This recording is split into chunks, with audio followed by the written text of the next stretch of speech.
अभी भैया हम भोजपुरी गायक अरविंद दाड़ियान एक प्यारा सा गीत सुनावतनी। अगर ये गीत के मतलब अच्छा लागे तो एक लाइक एक सब्सक्राइब, चाहब ना अच्छा लागे तो कुछ मत करब जा भैया। प्यारा सा एक गीत बा किया जू पैसे के सबे दीवाना बा,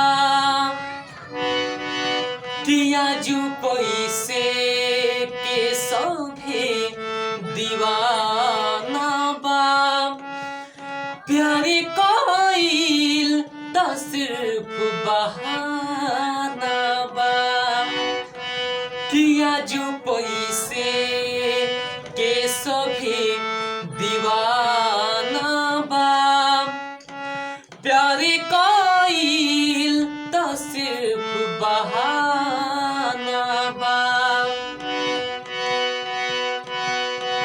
सगरी तरूप के खजाना बा, सगरी रूप के खजाना बा, आजू पैसे के सभे दीवाना बा, प्यारे कोइल दस बस बहाना बा, आजू पैसे के सभे दीवाना